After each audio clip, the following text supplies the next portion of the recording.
your time. You may not be living in the middle of a Middle East conflict, but we all have difficult warlike seasons. You might feel like you're in a difficult season today. And if that's the case, what you need to hear is, this is your time.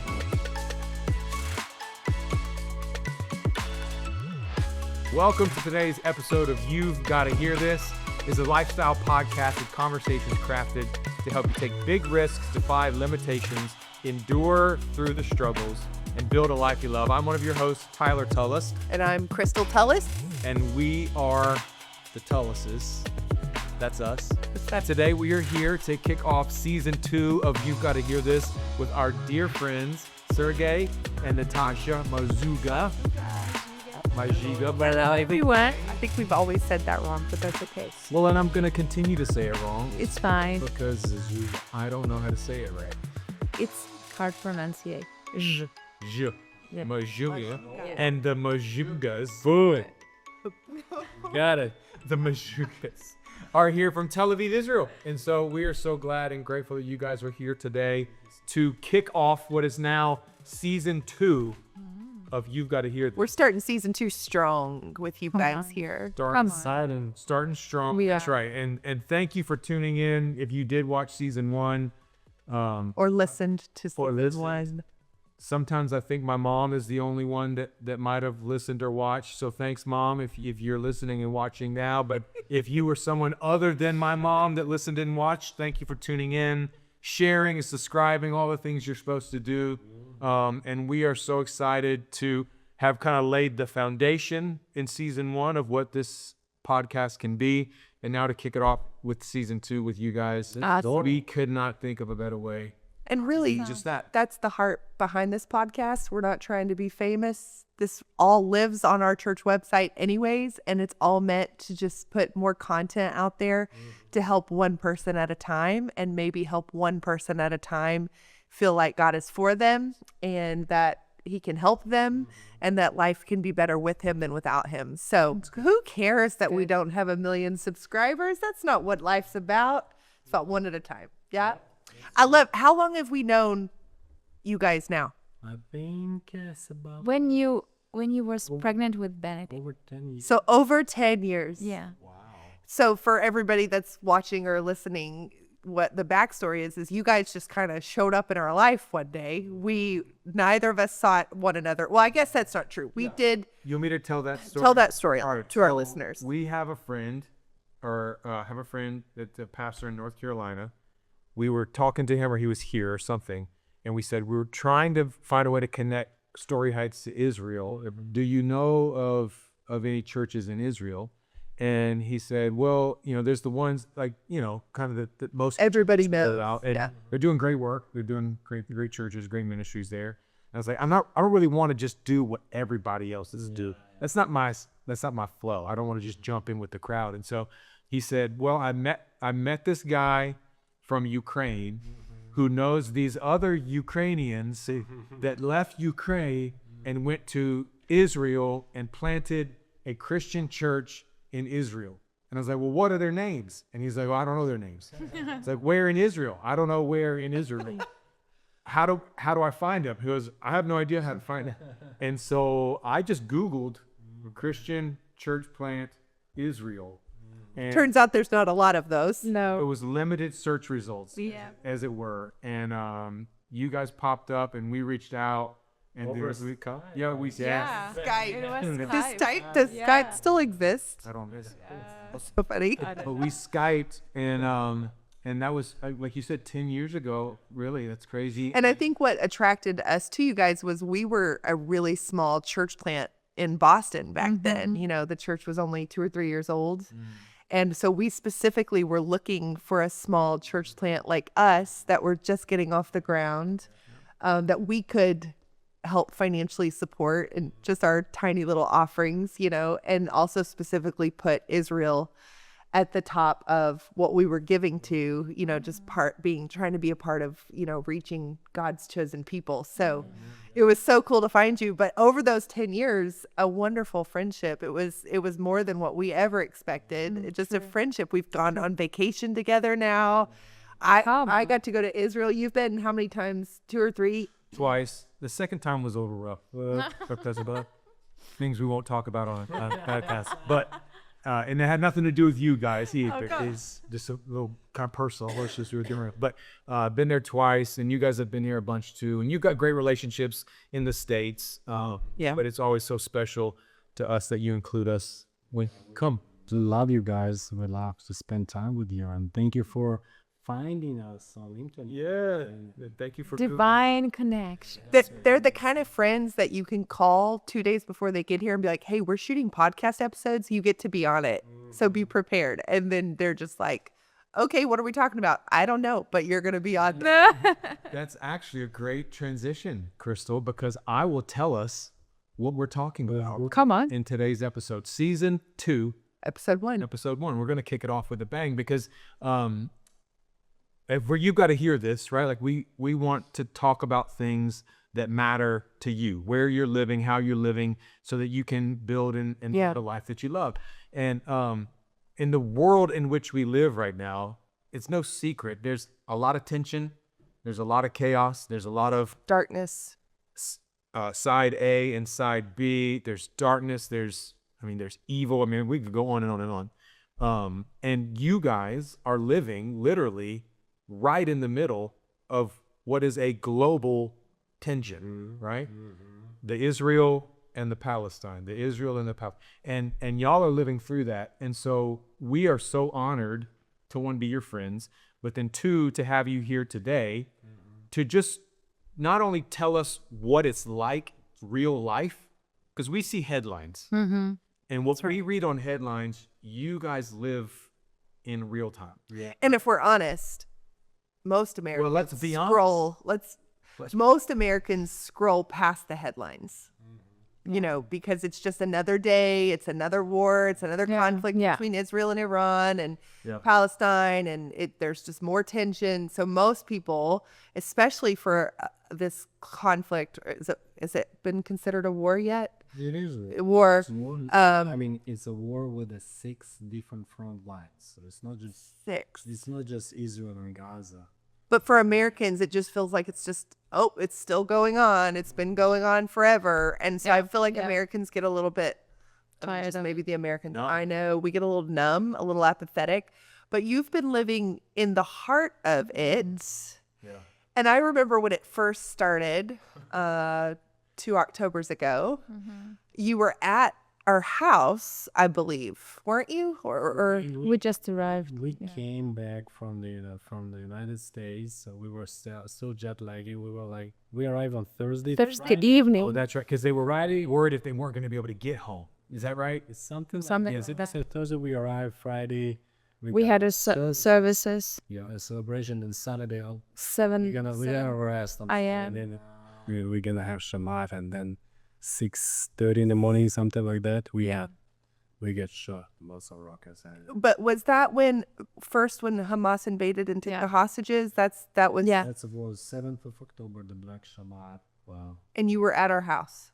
No, we've been at home. You had just got home. That's right. Yes. And I remember texting you. We were worried, and I remember texting saying, "Come back to our house. Yeah, come live at my house." Yes. And you were like, "No, we were born for this." And then Sergey, you are a part of the volunteer police force there, and so just to know that you guys have willingly stayed. Well, I don't know. It just kind of blows my mind. before we get there, that's what we want to talk about today on the pod. We want you guys to tell us your experience and not in a what side we're on, right? I mean, you live in Israel, so we know what else. You know. On a God side. We are on a God side. And I think that's what's so special about y'all's perspective is because you've not just lived it personally, but you've also served the people. The people. Yeah. Not just one people or another people, but you've served all of the people that have been impacted by the repercussions of this war. And so just tell us, if you will, when you got back and it was starting, how you responded, how you reacted, some of the ministry that has come from this otherwise terrible situation. Yeah. So I mean, when we already shared, like we arrived from the States, And then we thought, oh, we're gonna have Shabbat day off, and then in the morning everything, started to went off, and lots of sirens, lots of things, and we're like, it's normal. We got shot at from Gaza Strip over 20 years. Once in a while we have sirens. It's normal, not big of a deal. So I just want to, like, for the American listener, it is not normal to wake up to sirens with missiles overhead. But from your perspective, your Yeah. lived reality, We live in the Middle East. that's another Saturday in Yeah. Yeah, Middle East Yeah. is always has been in war, and it will be in war. Yeah. Unfortunately, we seek peace. We would love to have peaceful neighbors, but it's gonna be war forever. Well, I think Jesus comes. I think Jesus comes. In fact, your church meets in a bomb shelter. Yeah, Yes. we got lucky. We got lucky. We are so Yeah, blessed. we rented that bomb shelter 10 years ago, and we're still there. And we opened this bomb shelter for people, especially during Iranian war. We hosted like 30 people, including our family. We stayed We live 2 in weeks. there. We lived literally in a bomb shelter because we didn't want to wake up every single night and run, because you run for your life. When the Iranian war was It was kicking much in, worse. we got around our church, and because our church and home is close, so around our area where we live and when we work, we got 5 direct ballistic missiles. Yeah, we lose our windows in our apartment. We lose the generous basket, one of our project building. The ceiling fall. So it wasn't easy. So these weren't headlines. I've seen, No. so I follow you.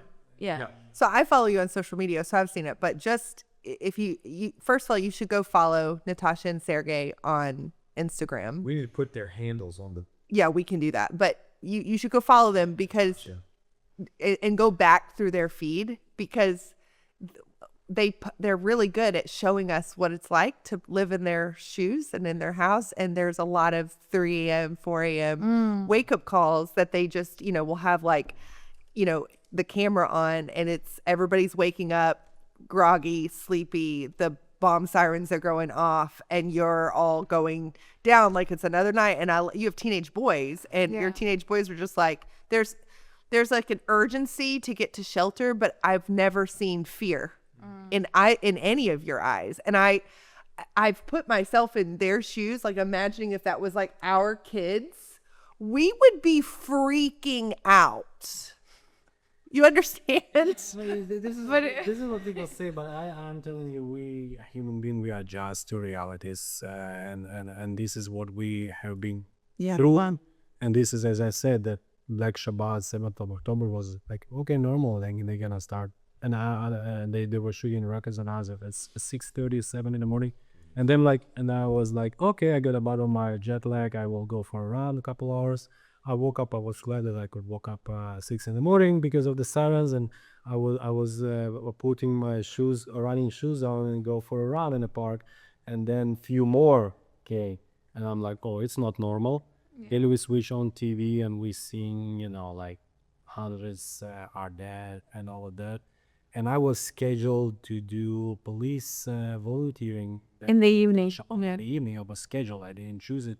And then I understand that I need to go now, and back there on 7th of October, terrorists were running around cities and killing civilians, killing everybody they could lay a hand off. And I was So on the third day, we I was actually concerned. on the third day we packed the shoebox we have to the normal car, our cars. I mean, and- it's Operation Christmas. Yeah, Operation Christmas Child, that we have shoe boxes, and we drove to the house, to the hospital where the kids were shot and after the surgery. So this would be like October the 10th. Yeah. Yeah, and we are the only one civilian car going in the direction Yeah. of Gaza. Uh, The south, and Yeah. all military personnel, like Hummers, tanks, and we and our Ford Fiesta, a little tiny car full of red shoe boxes, going to visit kids in the hospital. Yeah. So when we visit them, of course we were shocked the stories and how they went through such a hard time. We pray for the parents. We And by the pray. way, also the kids, they were Muslim kids. Yeah. That was shocking for us. They were what? They were Muslim kids. There is not Jewish kids. families. We had Jewish, but it was Yeah. like 30 to 70% Muslim kids. So these that were in just animals, they were killing just Everyone. It's not about whoever it moves. Jewish. It's about just everyone. This is It's terror. Terror. yeah. That's the one. Yeah. And of course we pray, and that we realize that this is our time. This is the time for church to bring this hope, to bring this a little bit smile on the child's face after he was shot and had the surgery, and he lost all his relatives that was with him, and he's the only one who survived. Like 7 years old. Boy, yeah. And we brought him this present, and he was smiling. We was crying that we can do that in such a very tough times for them and for everyone. So we decided this is our mission. This is what we should do, just to bring hope in this. People frustrated, people are scary, they are grieving, they are in such a fear Hopeless. and hopeless, and His government couldn't protect. army couldn't protect, the like job. everything what they stand on, all the foundation was just shaken and destroyed. And we actually can say it was the greatest, I believe, opportunity for the church to show where is the real hope, where is the real foundation for the people, that it's never shaken, whatever's happened to your life.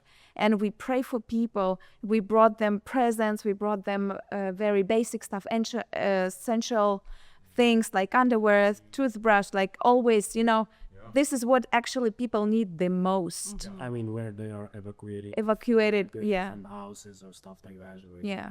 So, and we take it like this is our mission now, to go and help, of course, material stuff, but the most important, to hug people and bring them comfort, and just talked with him. Listen to their stories, because every single individual, they have stories. Like, the other day, the guy was like, I slept through the siren and I couldn't hear the siren, and just ceiling went on me, and they were just the soldiers, they were taking him out of house, and it was in the morning, and in the evening we served him with this boxes of essential stuff. I say thank you. We say this how come for Christians will love you, and they even more blown away that Christians they love There in Israel, yeah. and they are for them. Yeah. That was this, and we like these 2 years we have been served,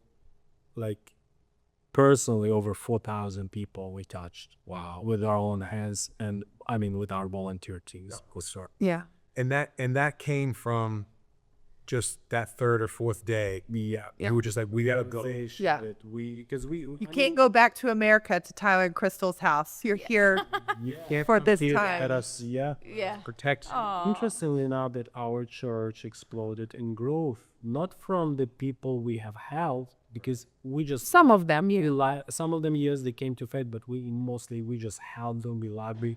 But in America, you would say, is a no strings attached. Yes. We're not helping you to get something. Yes. We We just really want to comfort people. Yeah. Just Jesus really serve, He was touching people's life without any agenda for them to get them following him or something like that. Yeah. So, but our church exploded in growth. We grew in year 23, we grew over 30%, and 24 Amazing. this year 50%. 50+%. Amazing. Because people they wanted to be, I think one of the, of course, it's the grace of God, and people were hopeless and they needed Jesus and experience God and new. Yeah. But I think one of the main Reason. growth points for us is because we active. We have a mission. Yeah. We are on. We're not afraid. We're not hiding.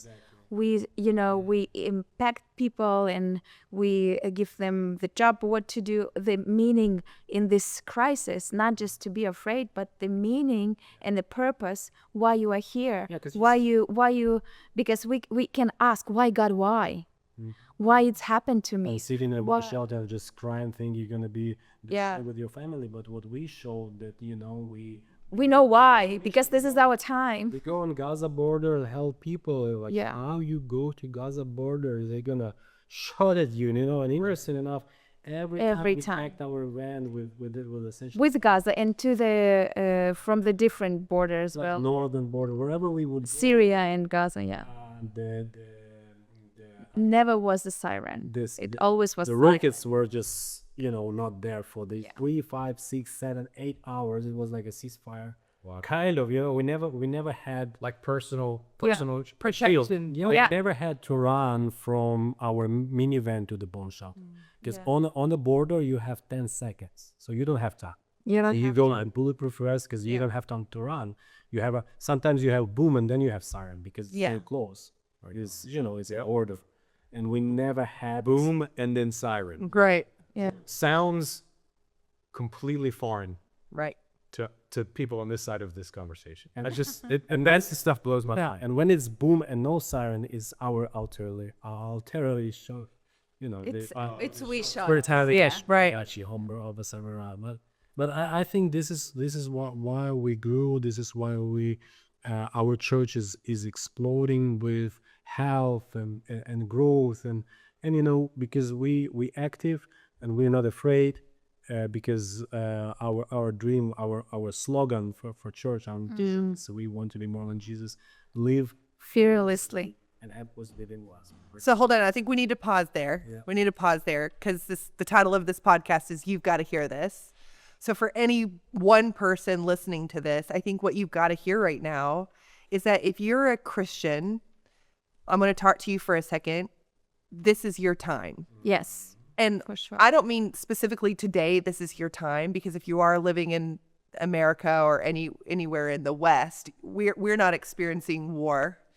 There is different types. There is, but our Crisis. Missiles. our trouble, exactly, and that's the point I'm making, is you may not be living in the middle of a Middle East conflict, but we all have difficult warlike seasons. You might feel like you're in a difficult season today, and if that's the case, what you need to hear is, this is your time. You can either sit in your proverbial bomb shelter and cry and say, God, why me? Why is this so hard? Or you can take a step back and say, God, what can I do to be a help? Why have you positioned me here? Maybe my suffering, maybe my hardship is for someone else. And maybe there will be growth that comes out of this difficulty for me, So I think what you've got to hear in this episode is that, you may not be living through an actual Middle East conflict or war, if you're living here in America or anywhere else besides the Middle East.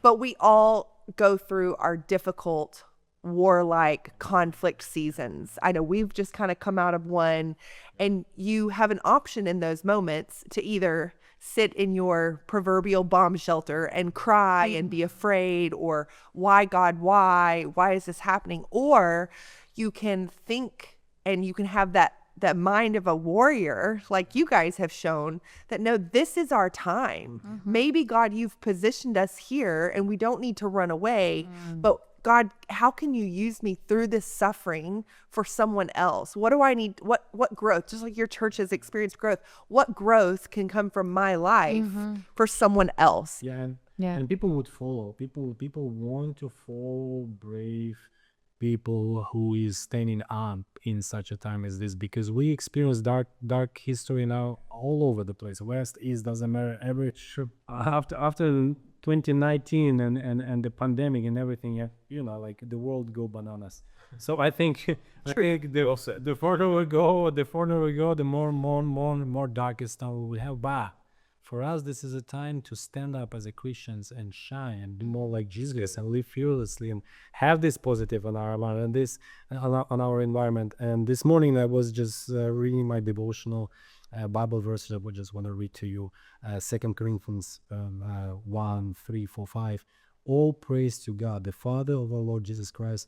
God is our merciful Father and the source of all comfort. We all want this comfort. God, give us a comfort. We want this comfort. We want shalom. We want this peace. And He comforts us in all our troubles so that we can comfort others. When they are troubled, we will be able to give them the same comfort God has given us. For the more we suffer for Christ, the more God will shower us with his comfort through Jesus. So if we're seeking this comfort, because we want to be living in comfort zone and have comfortable life, but in God's kingdom, it's a little bit upside down. We need to Step out. step out of comfort zone and let this suffering not destroy us, but let the suffering Make us stronger. Yeah. that we will be able to influence on other people and comfort other people. And this is the whole game. And maybe some people say, I don't have such a power, I don't have such a strength in me, I'm not really good Christian, you know. But the thing is, when everything is fine, it's very hard to be the light. Because, you know, when you in the church, everyone comes with the light and you invisible, kind of. Yeah. You're not so good. But when everything is dark and you have a very small flash, everyone sees it. Even little candle. Everyone sees it. Everyone sees Jesus in you, even if it's a super small light. So this is actually why the church is good in the crises. It should be good in the crisis. Should be. Yeah. That's even if it's not the most spiritual and most powerful church, or Massive hell. yeah, you know, like this light needed in the people's hopeless situation, wherever they went through, wherever they go through right now. So you just come and you just you know, say, can I pray for you? Can I hug you? Can I just be with you during this time? And it's more than enough for people. People in a crisis, they don't need much. I think that's so good. And I think in light, you know, as we're starting episode or season 2 here, you know, we're nearly to the month of October, and we're just about 2 weeks, you know, in our context from the assassination of Charlie Kirk. And so I know over the last couple weeks at StoryHeights Church, as well as churches all around the country, everyone has seen spikes in attendance greater than Easter, Christmas, same for us. Come on. A hunger, you know, in people that we haven't seen in a long time. And I think that's just reflective of people are realizing, man, that the world is getting dark. I need God. I need light. However, I think, and I'd love for you to speak to this as people who live in the East, and I would like you to speak to people who are our listeners. I think America becomes so polarized where for a while we'll start to feel that hunger for Jesus, but then we get back on social media, we get back watching the news, whatever flavor of, you know, the news we all prefer, right or left. And we are conditioned to begin to try to pick a side. That's been happening since, you know, the terror attack in Israel with Hamas. You know, if you drive anywhere around Boston, you'll see either pro-Palestine or pro-Israel, you know, signs in people's yards. It's very divided on social media. Since the Charlie Kirk thing, it's been very divided. Even in the church, we've seen, I mean, social media has just been rampant with, whoa, like he deserved to die. He spoke hate. No, he didn't. Telling the truth's not hateful. It just gets very polarized. So I think I would just love to hear, again, you didn't know what we were going to talk about, but just off the script, what would you say to Americans to keep, especially American believers, how to respond and where to keep their focus in these moments? Yeah, I would say for me, it's very easy. For us. So, I mean, for us as a church, I mean, we picking only one side. It's the side of Jesus and his kingdom. Jesus is the universal. Yeah. And in this, but you know, there is only but. In this situation, it's very easy to understand where is the darkness, like in your life. Okay, politics is so big, you know, like wherever it's far away from you, kind of.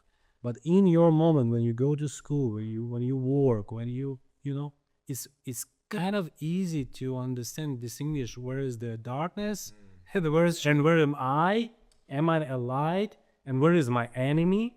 Because we have to have this sense of, and in the, so like, speaking of physical war, like we experience, for me it's very clear where's my enemy. For their side, it's very clear where are their enemies. You know, it's very easy where they could. And I tell you where. You know, when you're on the front line, where is the bullets coming From. This is There good. is your enemy. It's very easy and clear. The politics is politics, yeah. And it's when you're in a battlefield, when you're on the front line, all the politics doesn't make any sense. You know where's your brother, close to you, shoulder to shoulder, and the enemy is who is shooting it. Who's attacking? Yeah. That's, Yeah, you know? yeah. So it's kind of easy to make this decision when you not just politics is we can speak of you know thousands of years about politics. Doesn't make a difference. What is making the difference? It's you, where you are at. What is darkness? Where is my light? And where is my enemy? And whom shall I, you know? And what kind of difference shall I make? Yes. If I should stop my enemies spreading lies or doing bad things, I will try. But okay, but stop not shooting them, but with the Jesus power. Yes, you. We talk to Americans. Yes. They shooting each other. Okay, but I'm, Shooting it. Like, in other words, I mean, know who your real, I think what you're saying is know who your real enemy is. in the moment, Yes. not in the politics and then big paralyzed war, but in the moment, you have to pick up the side and you know, like in one particular day, you have to understand where's darkness, where's light, what Jesus thinks about it, where's my enemy, and what should I do about it. Yes. That's I think it's very easy for me experiencing war, the no-brainer. Right? I can tell how we do it. We do it in the church because we are from Ukraine, and we have Russians in our church. When the war in Ukraine starts, and my family lives in Ukraine, so both our mother countries in the war. But anyway, when the war started, we first Friday we make like a prayer service, not a celebration, and we came on the stage and we said, we never take the sides. Our politics, our sides, it's Jesus' side. It's the God's kingdom side. So we have both. And what we said, Russians pray for Ukrainians because they lost their families, their houses under attack. Ukrainian people pray for Russians because they have a lot of guilt. They don't want to be Russians anymore. They're not proud to be Russians anymore and stuff like that.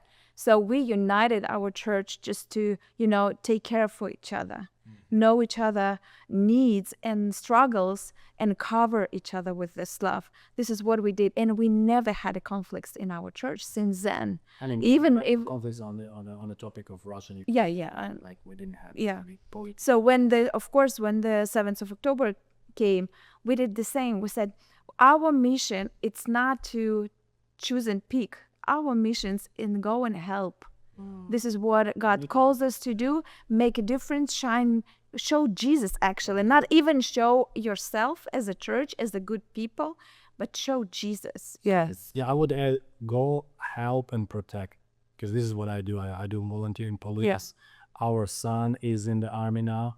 Our second boy will go, because in Israel it's mandatory, boys and girls. Yeah, you're not choosing. So you go, you help, and you protect, and you stop your enemies in any means, if we're speaking of war, Right. So it's easy to choose side. When you're in those situation, it's hard to choose side when you listen to news. Right. What kind of music you're gonna listen, and what is your television feed, YouTube, whatever it is, it's hard. But when you're in the moment, I think it's very easy. It's very clear for everyone. Right. Politics doesn't matter in the moment. Right. Right. Of attack, yeah. So, and not to summarize, but I guess to summarize, it sounds like you said not only did you guys live fearlessly, but you also live very focused, right? Focused on the mission, which is the mission in front of you, but arming yourselves, not when you're with the police, but arming yourselves with Jesus. Yeah. He's the mission. He's the focus. And what I'd love to hear, before we wrap this episode up, and again, there's no way a 30 or 40 minute podcast is going to completely encapsulate all the layers of the multiple battlefronts that you guys have found yourselves on. I completely forgot about the Ukrainian-Russian one with you specifically, right? Like, I completely forgot that was even a thing. But tell us some of not just the good that has come out of it, right? but some of the ongoing good that has been birthed ministry-wise from the conflict that you guys faced fearlessly. You mentioned it earlier. I think you said degenerate. Generous basket. So tell us. So that started 3 days after the conflict. Tell us how that's continued and some of the reach that you guys had made through that. Okay. So now, I mean, that was a spark. Let's do the change. Let's make a difference. And then Because we can. we already had our store running. We open it when the war in Ukraine starts, because a lot of Ukrainian refugees move to Israel, and we help them a lot. Yep. So when the 7th of October came, we were ready even more Yes. to come, and we visit people in the hotels because they were moved, evacuated from the south and living in the hotels. We bring And them. Generous Basket does what? It's a non-profit organization. This is a store, free store, like store free of charge. So you can come and you can pick up. You take the basket. You can put whatever you need. We have You like do the shopping experience, but it's for free. Yeah, you go to the counter and you do the beep beep beep beep beep.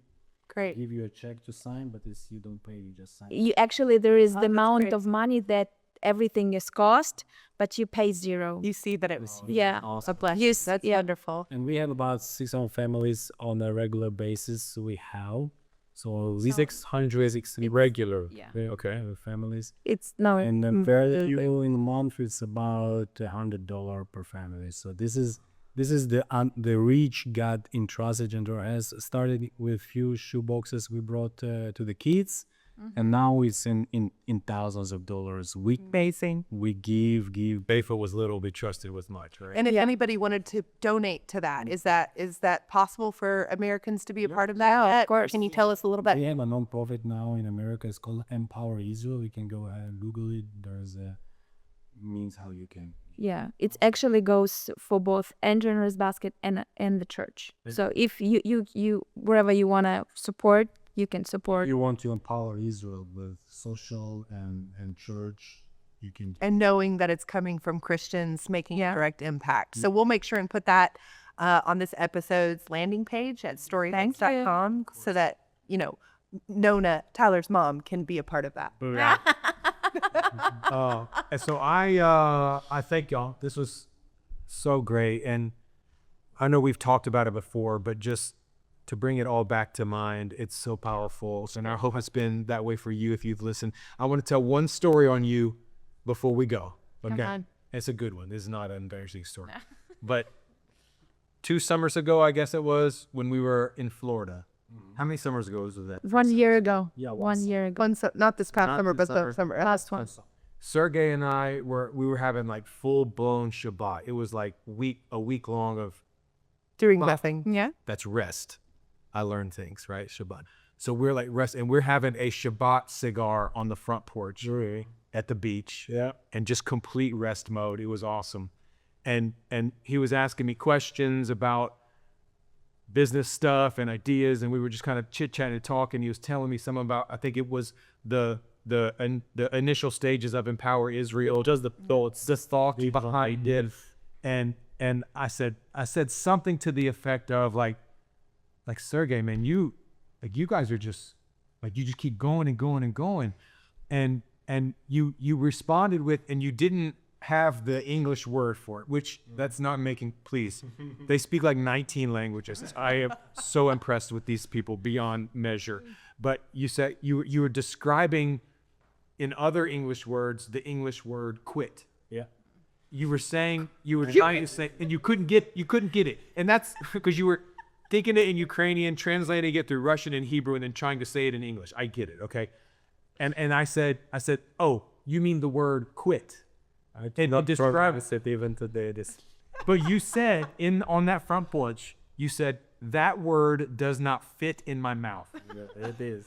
That's a word right there. In essentially broken English, fourth or fifth language English, that word quit, it does not fit in my mouth.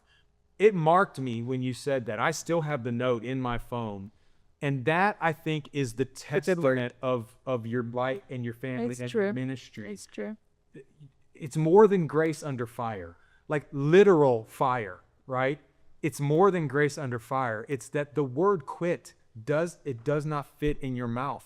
You can't say it, you won't say it, because Jesus is the word that is your only word. Yeah. It's the only name. It's what you do. It's who you are. It's, man, if they cut you, you guys bleed Jesus, and quit doesn't fit in your mouth. And so, Man. I honor you both for Yes, that we do. and for what you do. Thank you for the small part that you have created for us to play in the work and ministry that you are doing in Israel for people that Jesus died for people that Jesus resurrected for, Yes. and people that Jesus loves with all his heart.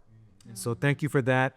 And we continue to pray for you and support you in any way that we can. Yeah. And it goes beyond podcasts for us. And I hope you guys know that. So let's recap. The word that you've got to hear today is this is your time. No matter what war, no matter what problem you're facing, God's got you right where he wants you. Growth will come out of it. So just don't quit. So thanks again for joining us. Tyler and Crystal Tullis here in this episode of You've Got to Hear This. We look forward to welcoming you to our table next time for more conversation. Until then, hear us as we declare over your life, you will defy every limitation and live a life you love. Right. Season 2.